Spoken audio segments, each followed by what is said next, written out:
The end of an era. David Lap Seng, NG, has left the courtroom after conviction on 6 counts. There's the car.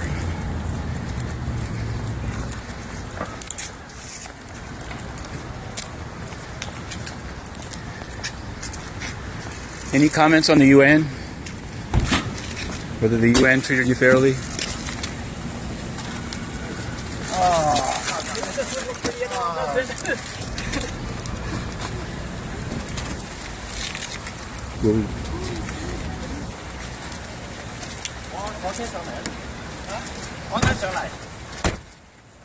If guilty, you're definitely not the only one guilty. Now, given the guilty on 6 counts verdicts in the Ng Lap Seng, previously known as the John Ashe case, I was going to ask you just for your comment, but I've seen that you've made a comment, and I want to ask you about it. You said, "We are exploring the possibility of requesting restitution as a victim to these crimes, including recovering expenses incurred to provide the requested cooperation." I guess what I want to understand, given that it was indisputed in the trial that the Department of General Assembly and Conference Management provided a false document to Mr. Ng Lap Seng, and that the Office of South-South Cooperation wrote numerous letters with promoting his conference center, and that a number of current UN officials also participated in that. How is the UN, does it mean that the UN Secretariat is also a victim of its own personnel? And number two, if the U.S. Attorney's Office says that the UN refused to even provide the names of people interviewed for the task force report, are you saying that the U.S. government should pay the UN for sending Mr. Hannaford to give one morning's testimony? What I can say on this is that the United Nations cooperated extensively to facilitate the proper administration of justice in this case by disclosing thousands of documents and waiving the immunity of officials to allow them to testify at trial. The organization is considering next steps as a victim of these crimes. I guess I'll go to the fundamental rather than the money, because I think I don't know if there's any provision for that, and it seems pretty extraordinary if the UN said it should clean itself up from the bribery and corruption that was exposed by the U.S. Attorney's Office that you'd be putting in for costs. But the main thing is, how is the UN the victim if many of its own officials participated and were only not prosecuted because they have immunity that was never waived? For example, Mr. Butnaru, did you waive immunity? Mr. Yuping Zhu, did you waive immunity? I've explained that we provided documents and we've waived the immunity of individuals to testify. Regarding other problems that were revealed, our management is following up, and we're continuing to follow up on the findings of the prosecutors in this particular case. Is the idea that the UN is a victim of this exposed corruption and that it should seek costs from the U.S. government, is this Antonio Guterres' position? This is what I wanted to... I know you're a spokesman. I just want to be... This is the position of our legal counsel. Yes, you had a question? So that was it, the courtroom, the exit of Ng Lap Seng, here onto Worth Street, heading uptown. First we saw his lawyers leave, Mr. Park, Mr. Jensen, Ms. Shapiro. They met with him in a conference room down in the first basement. We went around. The verdict is in. 6 counts. Guilty, guilty, guilty. But not the only guilty one. What about the United Nations? What about Francis Lorenzo? The women are playing badminton.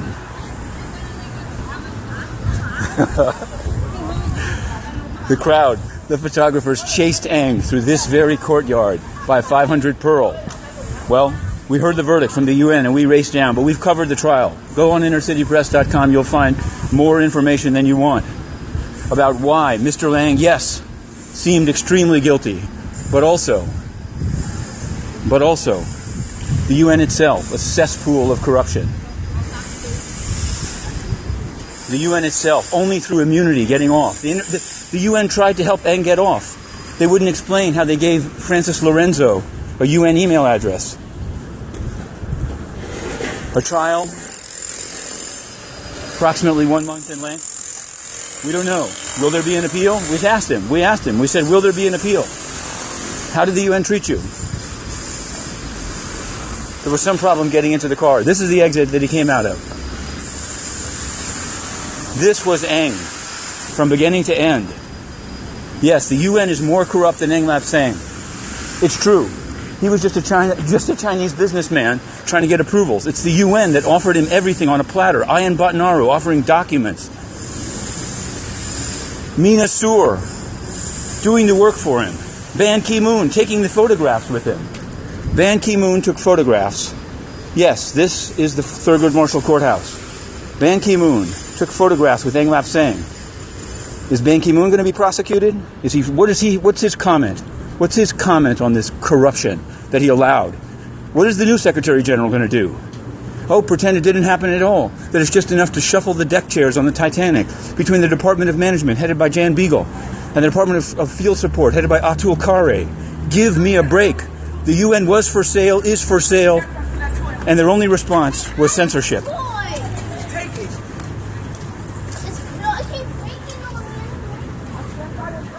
Censorship of the media that asked them about it. And now we, inner city press, evicted media, thrown in the street for pursuing South News donations to the UN Correspondents Association, thrown out by the spokesman, Stefan Dujarric, his deputy, Farhan Haq. A disgusting performance by the United Nations.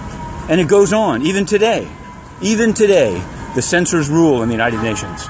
The UN is corrupt. To be continued. We're back on 43rd Street. We've covered the trial of Ng Lap Seng, who bribed the UN, but showed just how corrupt the United Nations is and remains. The United Nations remains entirely corrupt.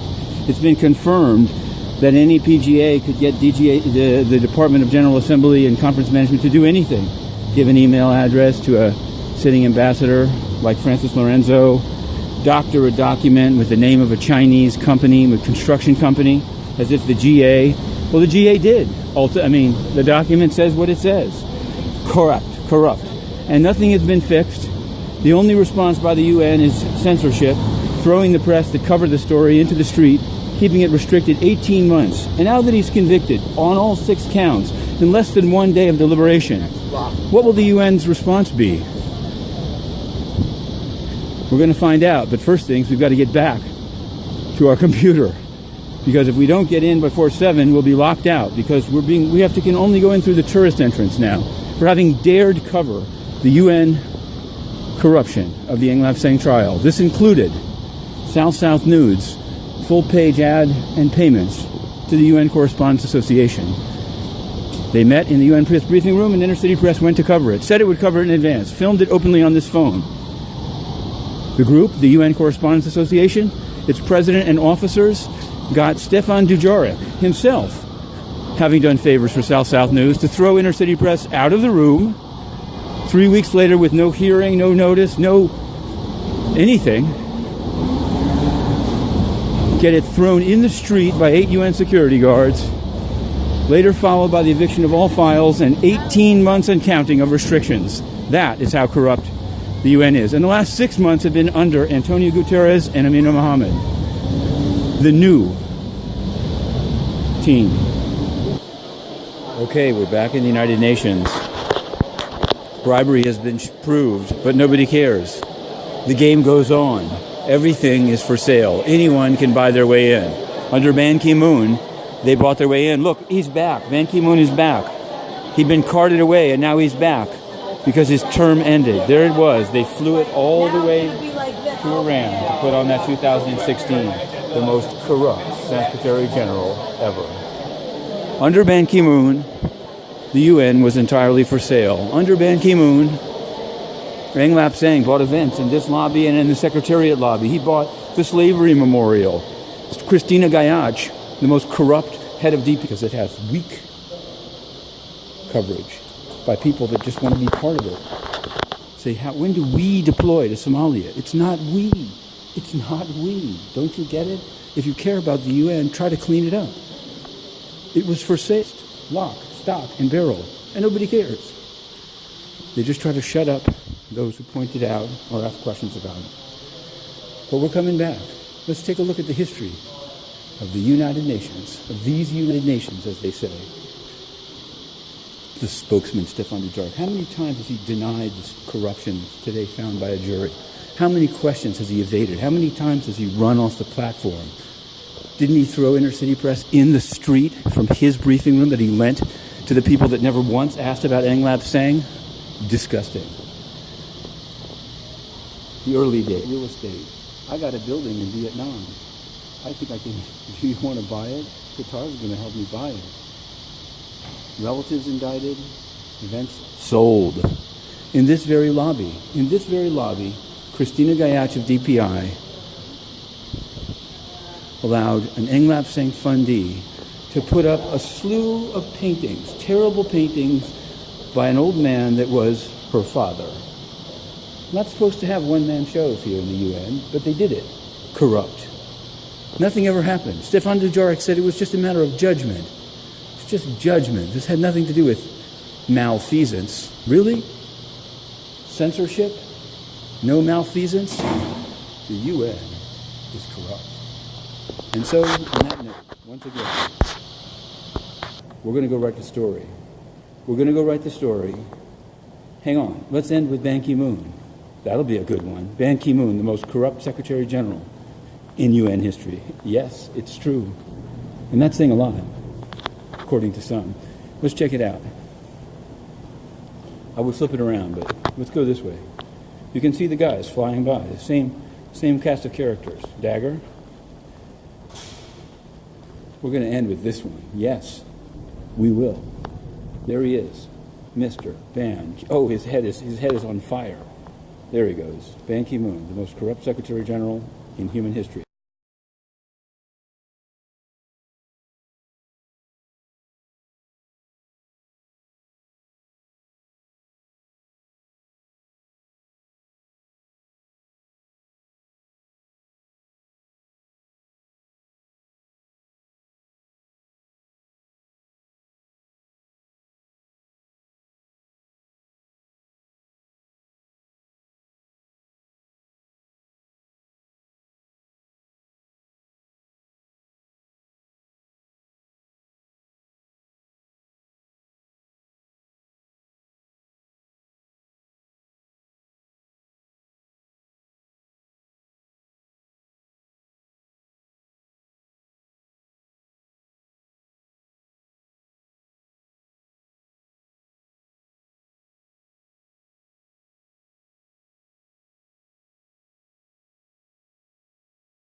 Phone will be locked up. Therefore, we'll do a Periscope. We're doing this Periscope. We're going in to watch jury selection in the UN, the first of 2 UN bribery cases. There's a second one involving Ban Ki-moon's brother still on the lam. The UN bribery case about Ng Lap Seng, Macau-based businessman that accused of bribing not only John Ashe, President of the General Assembly, but also Francis Lorenzo, Deputy Ambassador of Santo Domingo, Dominican Republic, who was also the head of South News, which was a member of the UN Correspondents Association, accredited by DPI, given a full office, even as inner city press, which reported on the corruption, was thrown in the street, its laptop smashed on the ground, and remains restricted more than 16 months later. This is the courthouse that we're going into.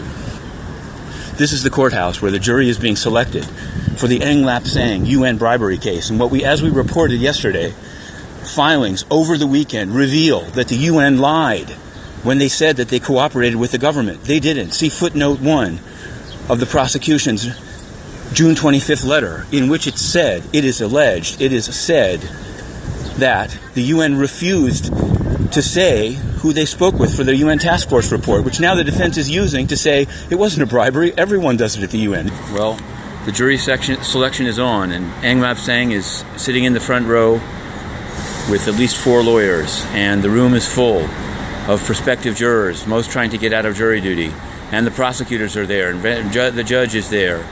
Outside the courtroom, posters of famous corruption cases, Mario Biaggi, abuse cases, Justin Volpe. That was Abner Louima of Haiti, from which Inner City Press has just returned, having witnessed the UN's unbelievable irresponsibility, criminal negligence, killing 10,000 people, paying not a penny. But inside, it's worth seeing. Ng Lap Seng is there. He began the case with at least 5 co-defendants. One died mysteriously with a barbell falling on his trachea. All the others pled guilty, including Francis Lorenzo of South News and the Dominican Republic Mission, including Haiti, a number of them. You can look them up. We've written about all of them. Even his personal assistant pleaded guilty. But there was Ng Lap Seng. Maybe he looked smaller than he used to, a little shorter. Ng Lap Seng. You can see his photograph at the UN Correspondents Association ball at Cipriani's with Ban Ki-moon. As Intercity Press reported, he paid for a photograph with Ban Ki-moon. The UN's response, as Intercity Press reported, even then, on the massive corruption taking place within the UN, the purchase of access, the UN's response was to throw Intercity Press in the street, strip its accreditation, throw its computer down, and give its office to an Egyptian state media that couldn't even find this courthouse, much less ever come here. Never asked a question. And as this trial goes forward, we hope that a quarter of what took place and is taking place at the UN is exposed. If it is, the UN will either have to be shut down as a corrupt organization or improve itself. The latter would be our hope. This is the courthouse. This is the place where one can only hope, even if the UN is immune and impugn as by law, that it will be revealed. Its full extent of its corruption and censorship will be revealed, and it will be forced to improve or end it or mend it. To be continued. The testimony has been by Francis Lorenzo, the head of South-South News, an organization that bought its way into the UN, including taking out full-page ads in the ballroom spread of the UN Correspondents Association, and having Ng Lap Seng get photos with Ban Ki-moon. Now, in some reporting on the trial, they've said that it just happened that the GA document that was purchased, the Department of Public Information allowed the Chinese businessman, as part of his scheme, to have fraudulent events inside the UN. The journalist group took the money and arranged, or was the venue, yes, it sounds like it, was the venue for Ban Ki-moon, then Secretary General, to have photos with the Chinese-based businessman who then claimed that the UN wanted his $3 billion conference center. In any event, as we asked today at the noon briefing, further uptown at the UN, one of the issues has become videos of Francis Lorenzo. South-South News got its material into UN TV archives under the watch of Stefan Dujarric, the spokesman, who, as Intercity Press pursued the case, threw it in the street. 17 months under restriction. He loves it. But this is UN corruption, and we're going to go in. We're not going to be able to broadcast inside, but we'll be definitely writing a story and hopefully doing a Periscope afterwards if the phone can be effectively checked in the locker. To be continued. In fact, no, hang on.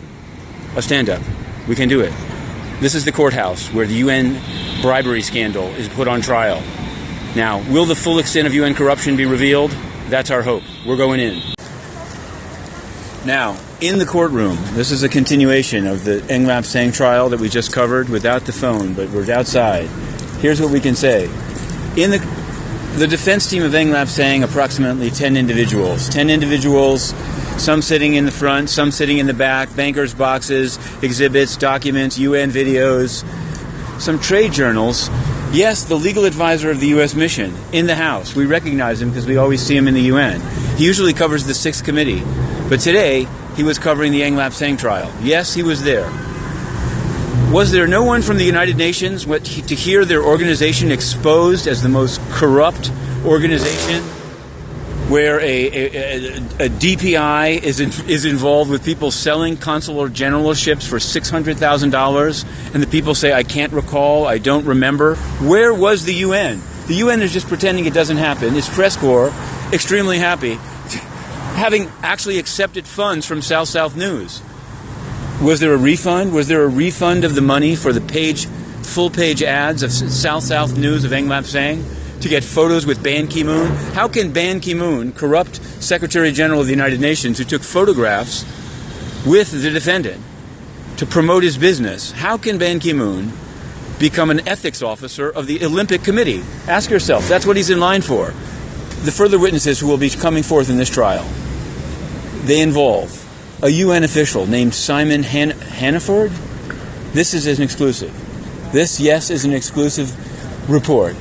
The UN itself, what could their witnesses be offered for? How could the United Nations itself, does it even need to defend itself? Is it so shameless that it can take taxpayer money to be a venue for the sale of citizenship and consular generalships? Intercity Press exclusive from the courthouse. The glowering Ng Lap Seng. Now, we might try to put these on a photograph website, in which case there may be a slight delay, but we'll get them out. This is the excuse. This is the report.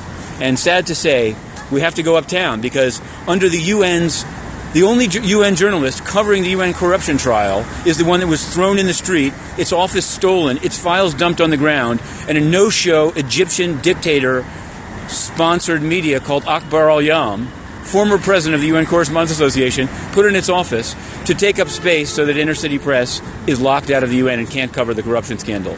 But cover it we will. Okay, here we are.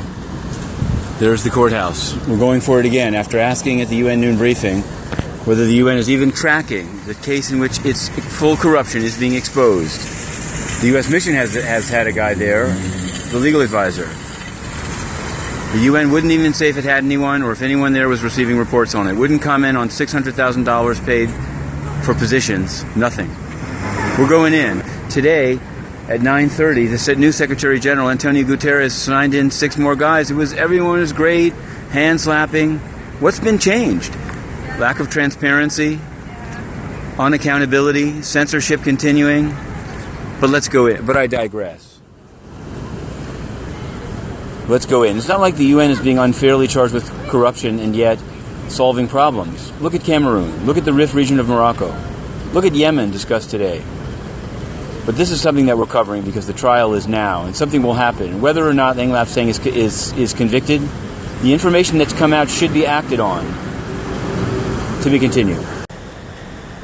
Okay, so another day of the Ng Lap Seng trial has gone by.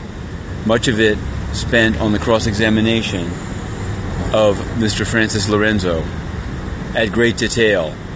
The birth of South-South News. It was said that Mr. Francis Lorenzo is the one who named South-South News. He named it in the Millennium Hotel bar with Forrest Cow and Betty Cow.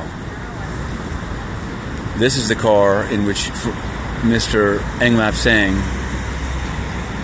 goes back to his 47th Street abode.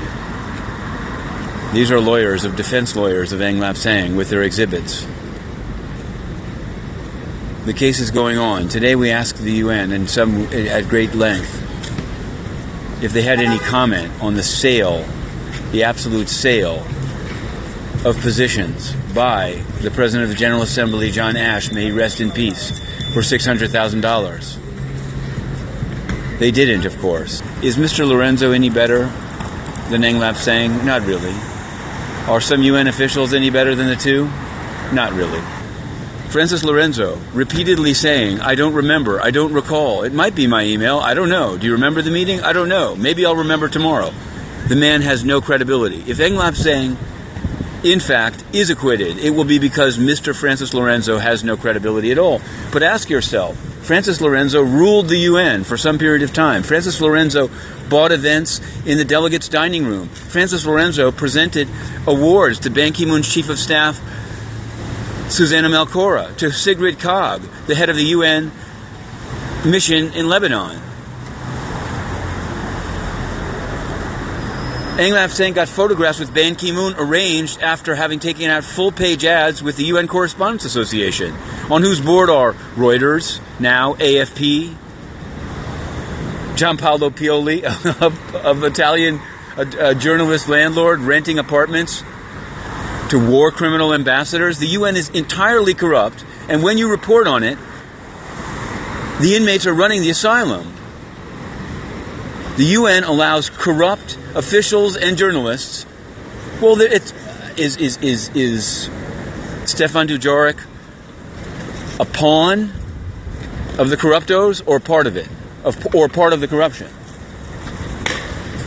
Under his watch, South-South News, you heard about it today. Well, you didn't, because you're not allowed to film in the courtroom. But we're going to write a number of stories, because it's amazing how corrupt the UN is.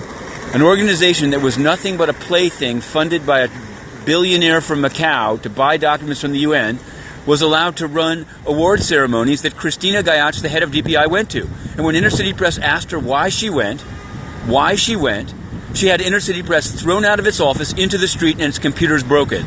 This is how corrupt the UN is. And the new guy, Mr. Antonio Guterres, hasn't changed a thing. Antonio Guterres has continued the corrupt rule of the Department of Public Information, which throws out investigative journalists, which allows scam events still to this day. There's just a new crop of billionaires, a new crop of scams. Not all NGOs are scams, but South News was a scam, and they were allowed to do events on the 4th floor. They had UN officials sucking up to them in the Waldorf Astoria Hotel, and no one has been held accountable. And the censorship regime instituted by Christina Gayach, who allowed this Chinese billionaire on trial here to have scam events in the UN lobby that people still there attended very happily. No accountability. To be continued. Okay, here we are, once again, at the federal courthouse for the corruption trial, the UN bribery trial, to be specific, involving Ng Lap Seng, Macau-based businessman who purchased the United Nations and its Department of Public Information and other parts, including the Office of South-South Cooperation of UNDP. Inside today, and the reason we've come here at the beginning rather than the end of the day, there's supposed to be a UN witness, the witness being Mr. Simon Hannaford, Chief Legal Officer of the UN Development Program, which oversaw the Office of South-South Cooperation, which was not only received a grant from Ng Lap Seng's Sun Kian Ip Group, but beyond that, solicited itself $100,000 contributions to sit next to UN officials. They sold access, and then Ng Lap Seng bought it.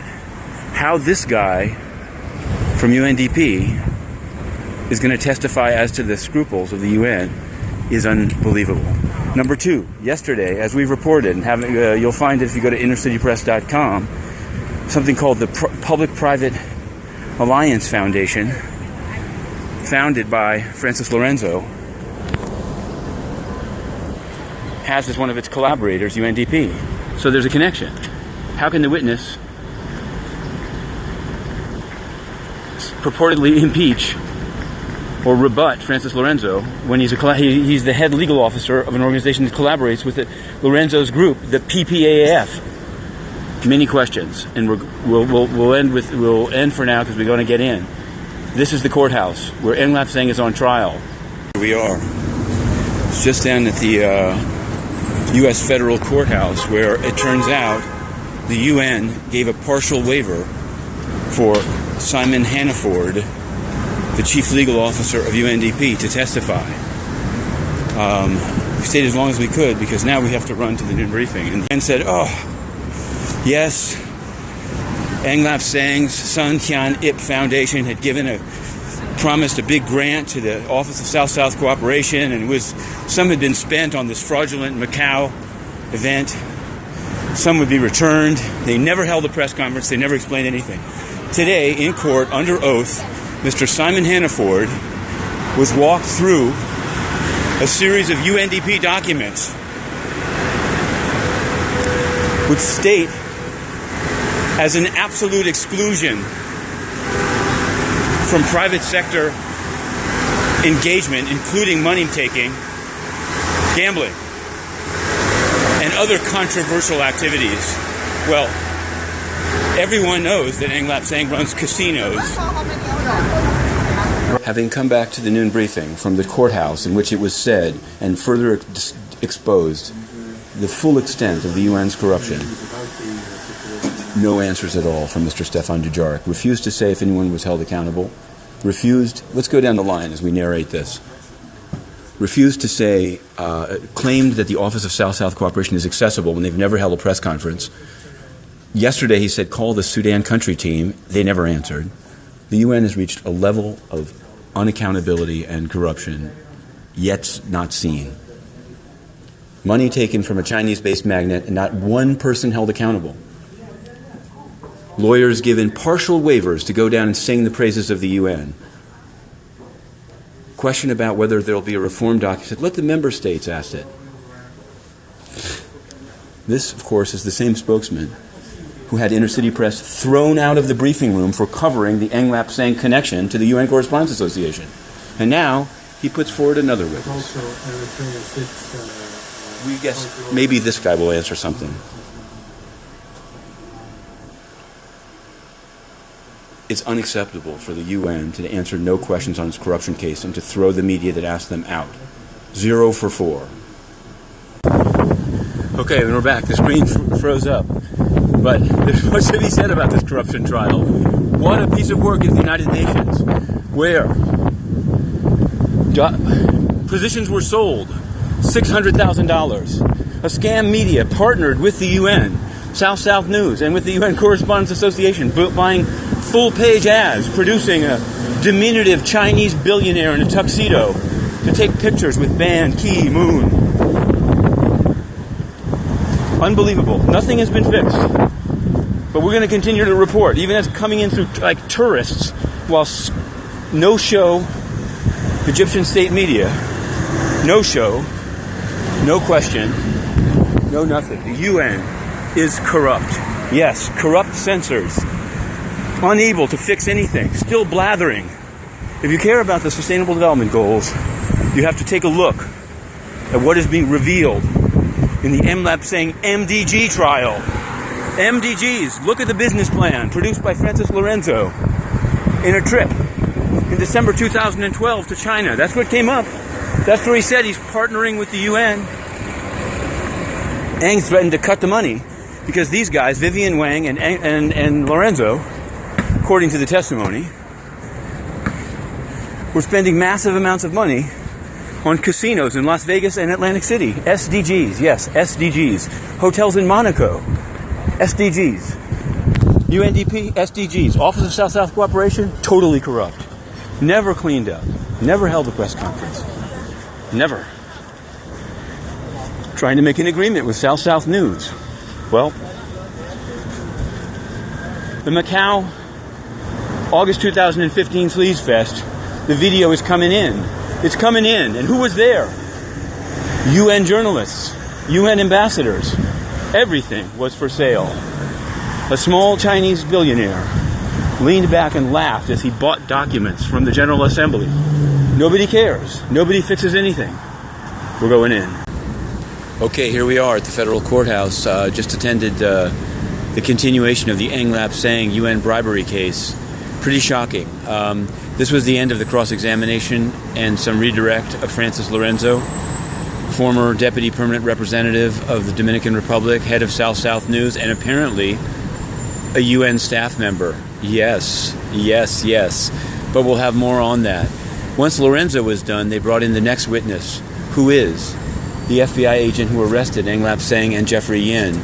They brought into evidence seized, including a surreal DVD video involving, yes, Ban Ki-moon and Spencer Baldwin of Antigua and Barbuda, and any number of UN personalities, including at the Millennium Hotel straight across the street from the UN, partaking in corrupt activities with the defendant, Mr. Ng Lap Seng.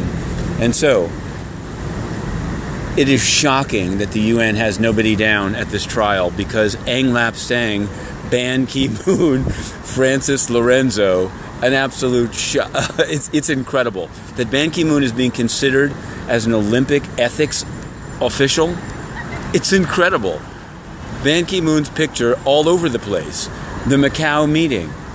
Ambassador Monem of Bangladesh, who we asked Farhan Haq about. Oh no, in front of Farhan Haq. We asked Bangladesh's current ambassador about today.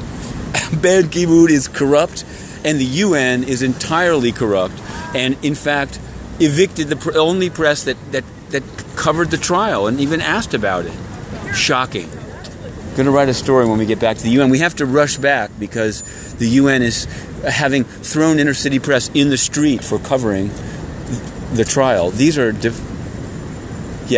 defense. This is the defense team, Jensen and Jensen. Let's cross. See, we're not really trying to. We don't really want to be interviewing the counselors on this case. Lorenzo did end. This is New York City. Yes, this is the federal courthouse district. This is the Chambers Street station. It's beautiful. It's beautiful. There goes the defense team, Mr. Park, Mr. Jensen. They're doing a good job. We're in no way against them. But what we can say is that Ban Ki-moon is corrupt. the institution that should be on trial in this courthouse is the United Nations, which provided a GA document which went across the street to hotels. The UN Correspondents Association, which took South News' money for full-page ads and produced Mr. Ban Ki-moon for photo ops in Cipriani. Yes, it's true. Absolutely corrupt. The UN should itself, maybe it really should move to Macau into an enormous conference center because it's entirely corrupt. And the idea that you can throw the media out that covers the documented corruption and allow in full access to those who took the money from South News and sold the UN down the river is absolutely shocking. Now, what? There's much more to be said about the South News Ng Lap Seng Ban Ki-moon corruption trial, but we have to run back to the UN. Okay, we're starting it up again. This was the day. This was the day where in court, the bookkeeper of South News, bribery vehicle, bribery conduit, as was described in the indictment, testified about the high rents paid in the office building, 1 Dag Hammarskjöld Plaza. There were Excel spreadsheets with very small numbers. There were also payments for not only the $20,000 a month salary, but free apartments for Francis Lorenzo, who's pled guilty, Vivian Wang, who's pled guilty. Also, the purchase of 2 Mercedes. The bookkeeper said, we got a good deal. We got 2 instead of 1. It was a great deal. And the jurors laughed, particularly a juror on the closest side toward the audience. We're out here in front of the court. Sometimes we take a cell phone photo. Maybe they're going to go out another way today. Maybe they don't appreciate that. And in the event, we have to rush back to the UN before 7 o'clock because that's the censorship hour. Just out of the courthouse. Amazing. Inside, the bank records of South News, the bribery conduit used by Ng Lap Seng to purchase the United Nations lock, stock, and barrel, are being displayed in front of the jury. Payments to John Ashe's wife, now widow, Anila Chelian, $6,000 a month. Memo, Antigua, wife. Also, a number of other people paid, still in the UN in various capacities. UN staff. Yes, UN staff. Unbelievable. The UN is corrupt. We're now headed to the UN via the subway. Okay, we're nearing the United Nations, having just covered as much as we could the John Ashe / Ng Lap Seng trial, the UN bribery trial. We can go fast. We can get in behind these people come to genuflect at the sordid trawl. Today, in the Ng Lap Seng case downtown, the bookkeeper of South News presented on the screen a number of Excel spreadsheets of payments. And I want to do this delicately. Would the UN be concerned if the now part of the evidence in the case, payment records of South News, showed current, recent, and in some cases revolving UN staff and consultants on the payroll? Would that be of concern? And if so, who in the UN is actually tracking this case? Because that's not the purpose of the case. The government is not going to make a finding one way or another, but these evidences are going in. And so who is actually tracking the case? There are UN people on different days who are testifying in the case, and there are others who are monitoring this. I don't have anything further to say about the case at this stage. There was one guy that testified, and he was there for 2 hours. And he claimed immunity as to himself. I guess I'm asking you, would it be of concern? So just rather than who's monitoring the case, would this be of concern to the UN? The UN, has it closed the books on its own responsibilities and links to the case after those audits, or are they in fact monitoring what's coming out in the case? We are in fact monitoring what's coming out in the case. Yes. This is the podium from which no questions are answered. This is the podium. This is the table from which press gets thrown out of the room by the spokespeople. And this is where the cover-up of the extensive purchase of the United Nations has taken place. To be continued. Or actually, hang on. Let's check it out. It was to cover a meeting of a group funded by South News, now shown in the U.S. federal court as absolutely corrupt, that Inner City Press entered, as it said it would, in publicly and in writing, to film the meeting. Filmed it with this phone held high. The individual you just saw and his boss, Mr. Stefan Dujarric, were summoned in by the UN Correspondents Association's leadership and told to evict a journalist seeking to cover a corruption case. In this case, linked to them. And, although leaving the room, the Department of Public Information under Christina Gayach, who went to the South-South Awards, who allowed Ng Lap Seng to purchase the slavery memorial of the UN, Inner City Press was thrown in the street. Its office, all of its files were evicted onto First Avenue, and the office has been given to an Egyptian state media who is not here today, who is rarely here and has not asked one question. Not even what day it is in a year. The UN is corrupt. Okay, it's coming toward a close. The week has ended in the Ng Lap Seng trial. Yes, it's a show. It's a show where Ng Lap Seng bought the UN. It sounds like fiction, but it's all too true. The evidence is Ng Lap Seng, Francis Lorenzo, and South News conspired together to buy the United Nations. Now, ironically, Mr. Ng Lap Seng just left the courthouse in his black SUV to be taken to his house arrest, going right by the filming of a TV show. Which is stranger, the Chinese billionaire who bought the UN and the UN doing nothing to repair itself, or this TV station show, whatever it is? Those gathered on the sidewalk up ahead in suits are not, in fact, lawyers and flunkies and functionaries. They are, in fact, extras who, at the appropriate time, will cross the street as the film is being filmed. Now, we can say this, Periscope exclusive. Things are coming to a close. The government may rest its case Monday or Tuesday. The defense has been charged with preparing a chart. This also involves documents and deciding whether the defendant, Mr. Ng Lap Seng, will in fact testify. Life imitates art, and art imitates life. It's all a big scam. The UN went through the motions of pretending to care, of how it was exposed as entirely open to corruption. We're covering this trial. There's nobody else covering it, to my knowledge. Certainly not anyone that covers the UN. Let's pull back. Maybe we'll cross. And we have to get back. Wait, I forgot. Life is stranger than art. If we don't get back, we can't get into the UN. They'll steal our computers just as they broke it. UN security. Throw Inner City Press in the street for asking about the connections of the Department of Public Information and the UN Correspondents Association with South News and David Ng Lap Seng, excuse me. Mr. Ng Lap, it is alleged by his defense attorney, Ty Park, might testify. Now, that would be a bombshell.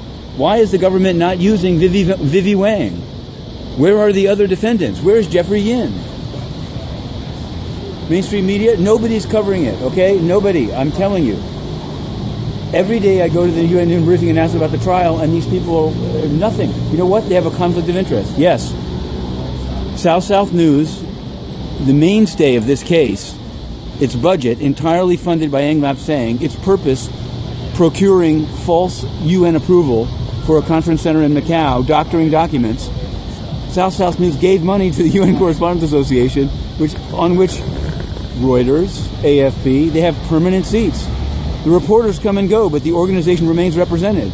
Therefore, there's a conflict of interest. Could that explain the lack of coverage? Could the love of the UN explain the lack of coverage? You can go over it. We've hit Periscope number 25 on this one and article number 61. We'll end it here and now because we have to go back. We are required to go back to the UN before 7 or lose our computer due to UN censorship of coverage of its corruption trial. Today, a UN guy said, you're doing the UN a service by showing the problems. That's what I thought, but that's not why I do it, but that's not how the UN sees it. They evicted Inner City Press. They've restricted it since the eviction. They broke its computer. They gave its office to an Egyptian state media, dictator media, that never comes in and never asks questions. The UN is as bad as the regimes that it sometimes denounces. The UN is corrupt. Okay, here we are, once again, down at the courthouse for the Ng Lap Seng UN bribery case. Today at the UN, Monday, July 24th, we asked the UN spokesman Farhan Haq how it was that Francis Lorenzo, described as the star witness, certainly the main prosecution witness, who's pled guilty to bribery and other charges, had a UN.org email address, while at the same time being the deputy permanent representative of the Dominican Republic and the head of South News, which gave money to the UN Correspondents Association, full-page ads, got photos with Ban Ki-moon, etc. First he tried to pawn it off, and then he finally said, you have to ask the President of the General Assembly. Not the current one, because we'd already said that we had asked his spokesman, Dan Thomas. No, he meant ask John Ashe, who's dead. A barbell crushed his trachea in the middle before he could either defend himself or plead guilty, as every other defendant except Ng Lap Seng has done. And again, our focus here is on how corrupt the UN is. Ng Lap Seng's defense, one of his defenses in the courtroom, is that how could what he do be wrong? And that's just how it's done at the UN. And the UN has cleaned up nothing. Now, we put up a 30-minute compilation of these periscopes before and after court.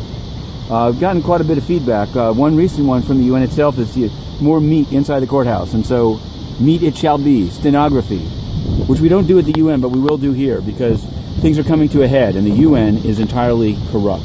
So, we're going in. We're going into the courthouse today, Monday, July 24th. The UN says ask a dead man about its corruption, but we're going to listen to some live people and live testimony, taking notes on it in this pad. To be continued. Okay, here we are. We're just out of the courthouse.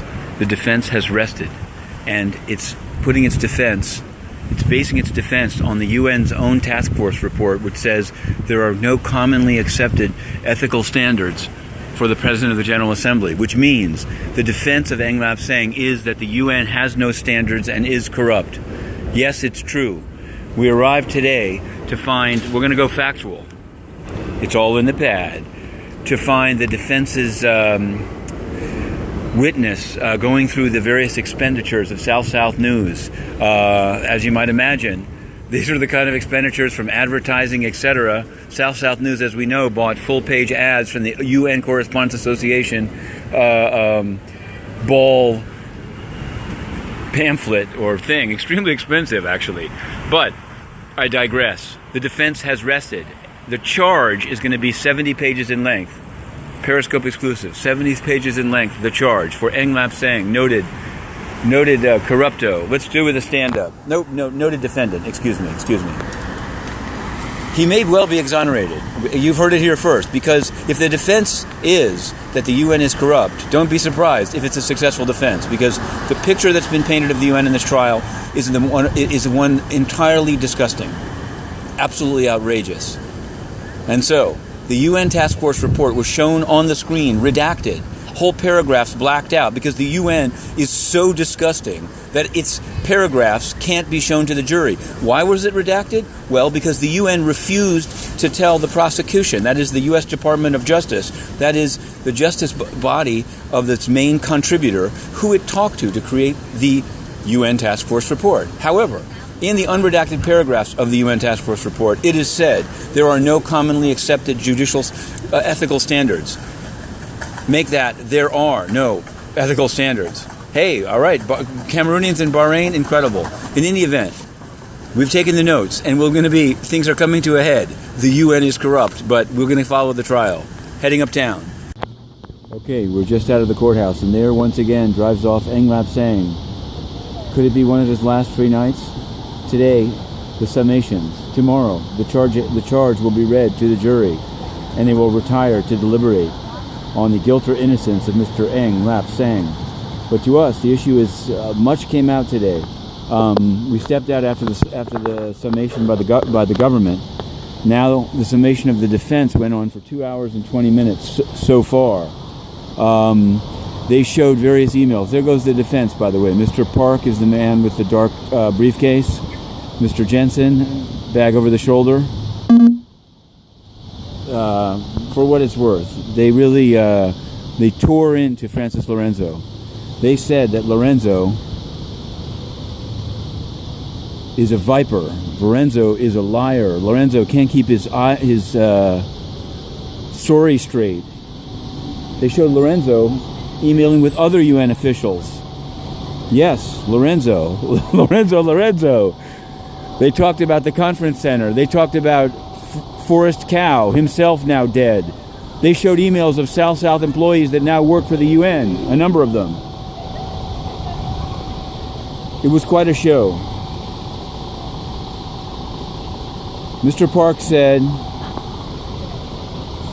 that the whole case comes down to Francis Lorenzo, and if you believe him, and he said you can't believe him. He said Mr. Francis Lorenzo is a liar who took advantage of Ng Lap Seng. He said Ng Lap Seng just wanted to help the MDGs. Then he said Ng Lap Seng was a hard ass of a boss that demanded action for money. He said many things, and it went round and round, and it kept changing time. And perhaps the goal was to have the jury so confused at the end that they can't determine beyond a reasonable doubt that Ng Lap Seng is guilty. Ng Lap Seng, wire transfers to Terra Trading in Santo Domingo. Oh, in the case, Carlos Garcia, former permanent representative of El Salvador, displayed on the screen. He was allowed long after the indictment, to still be squiring. He still is, I believe, squiring NGOs around. Incredible. The UN hasn't fixed anything. The people named still work at the UN. The ambassadors who are also writing letters for Terra Trading still squire NGOs into the UN. Nothing is fixed. Antonio Guterres did nothing. What the UN did is throw the press of the street for reporting on it. The journalist group took money from South News, met in the press briefing room. We tried to cover it, thrown in the street. Shocking. Carlos Garcia. Anyway, we got to rush to the UN now before we get locked out and write some of this up, because the connections to the UN are endless and unexplored and unresolved and unreformed. The UN, if the UN is on trial here, the UN is corrupt. Okay, here we are. This is going to be a short one. The U.S. government has just finished its summation in the Ng Lap Seng UN bribery trial. It took several hours and involved photographs of visits to Macau, not only by John Ashe and Francis Fuller and Francis Lorenzo, but also Paulette Bethel, who was Ashe's chief of staff. But the U.S. government never pursued her. There was also a letter involving the cutoff of consultants, including Mr. Kujiba, and another guy. They didn't pursue that either. Essentially, the governments went through the 6 counts, including Antiguan, Barbuda, and Dominican law. They played videos of the conference center. They described what they called quid pro quo. Ng Lap Seng was at times smiling, at times whispering. His defense lawyer, Mr. Park, objected at least 3 or 4 times, each time overturned, not taken up by the judge. But the judge is going to be the one reading the instructions. Anyway, there was a short break and we stepped out. Had to step all the way out with the phone. Only way you can get the phone back. Now we're going to go in for the defense's summation. But it's all coming to a close. But however it turns out for Ng Lap Seng, there are many suspicious activities involving the UN staff. Mr. Yiping Zhu was described as just doing the work of ambassadors when he had to be fired immediately after this case break. Just like Ambassador Mona of Bangladesh left the country. It turns out Mr. Butnaru is described as just serving ambassadors. What did he get out of it? What did Mr. Yiping Zhu get out of it? And what did the UN do about any of it? I'll tell you what, the UN didn't do anything. The UN let Yiping Zhu, the United Nations let Yiping Zhu leave. Mr. Butnaru retire. They never did anything about Paulette Bethel. She stayed working in order to keep her immunity. The UN is the massive cover-up here, and we will pursue this. Okay, we're back inside the United Nations from the courthouse. We made it just minutes before the censorship hour. And we're here at the stakeout, and we'll soon see whether Mr. Kafando, the part-time envoy on Burundi, comes this way. And if he does, we'll ask him, what about the missing journalist, Jean Bigirimana? But I'm assuming that this is for the goot. And the question is, what is the UN doing about the massive corruption shown in the federal courthouse in connection with the John Ashe Ng Lap Seng trial? today to resume. Carlos Garcia was the permanent representative of El Salvador. We've seen him since squiring NGOs around in the basement. We even asked a spokesman about, oh, there goes the head of the DJCM. Now, DJCM's Ion Butnaru, Mr. Butnaru, admitted in the trial to changing the document. He said, we just help member states. We just help the member states. Is this consistent with Mr. Antonio Guterres' view of the role of the more secretary than general, or only secretary? That seems to be the presentation downtown. The problem with both cases is that the prosecution is only focused on Ng Lap Seng, and therefore puts the UN even in a totally fraudulent positive light. The defense, the defense, Ng Lap Seng's lawyers, on the other hand, are they trashed Lorenzo. I mean, I'm going to write a story about it, but I can't convey how much they trashed Lorenzo. They trashed Lorenzo. But that's not enough. And they also tried to present Ng Lap Seng as a big fan of South-South cooperation, which is often abused. Jeffrey Yin, good question. I don't see. It's interesting. A number of the people that pleaded guilty don't seem to have to sing for their supper. Lorenzo definitely did, and the dispute was whether he gets a lightened sentence just for, quote, telling the truth, or whether he gets a lighter sentence for substantially assisting the prosecution. That seems to be what the agreement he has with the prosecution says. I don't know. I don't know if he can come back from. Well, I don't know. I mean, he's not there. He wasn't in the courtroom. Looks like we're running out of juice here. I don't know if we can find Cafando. Cafando met Guterres. Guterres is in charge of the UN. Has he reformed anything? We don't know. We're going to end with a standover. We aim to please. We're going to write a story. That's how it will be. Here we are inside the UN, and there it is. Another day of UN corruption exposed. Horrendous. Absolutely horrendous. And so we'll end with a view of the U.S. mission. Can we do it? I think we can. There it is. The white building across the way. Can they drop the hammer? Will they drop the hammer? Soon we'll know. Okay, here we are, rushing back to the UN from the UN corruption trial. It's been going on. We've been covering it. UN doesn't seem to care, won't answer questions about the evidence that's come out about the full extent of UN corruption. But the jury has the case. It happened at 6:20. We stayed to witness that. We left before even Ng Lap Seng came out of the courthouse because we have to rush and get back by 7, and still, we might be late. This shows you just how sleazy and corrupt the UN is, because for covering Ng Lap Seng's bribes, Inner City Press was evicted and is restricted in favor of no-show media who don't even come in, definitely don't ask any questions. These guys can breeze in 7:30, 8, 9, doesn't matter, anytime. The UN tries to penalize reporting on its own failures, which it should repair, but it doesn't. All right? We asked only today, earlier, about evidence in the trial that a current UN official, Meena Sur, assisted in the preparation of Ng Lap Seng's fraudulent convention center plan. And no one answered it. No one said a word. This is the Indian mission.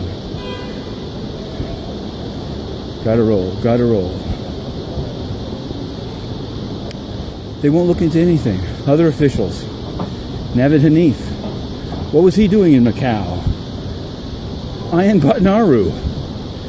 Why did he change a document? That's in fact the main thing in the case. They're accusing Ng Lap Seng of paying a bribe for getting a UN change that the UN made. The UN is guilty, but they have immunity. Antonio Guterres waxed poetic today in a closed, or ostensibly closed, town hall meeting about management reform, and that's fine. And we cover those issues, the pension fund, discrimination in the UN. But what about corruption? If nothing happens, when UN officials change documents for bribing billionaires, something is dreadfully wrong with the UN. And nothing did happen. I want to be honest with you. The only thing that I'm aware of that happened was the eviction and restriction of the press that asked any questions about it. That's how disgusting the United Nations is. And we raised it only today. We raised it to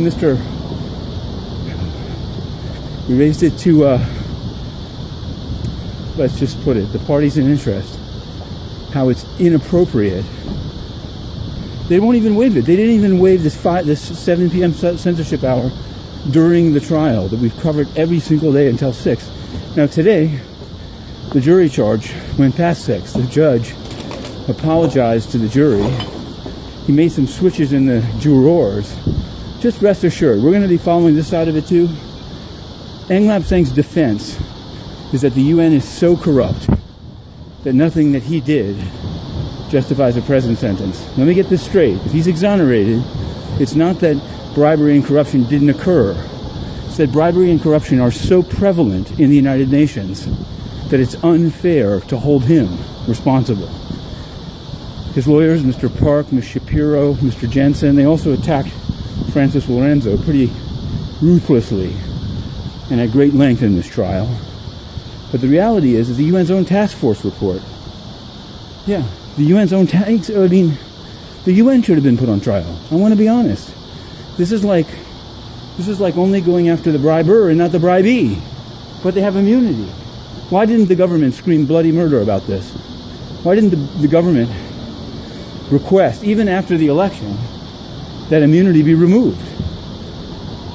Because the evidence in the trial is that at the UN, documents are for sale. DGACM, DESA, UNDP, and nothing, repeat, nothing was fixed. Zero, zip, nada. Okay, will we make the 7 o'clock censorship hour? I don't know. Sometimes they close early. We raise that today too. There's nothing. They love it. They will love. They already broke the computer once. Maybe they can do it again. Shocking.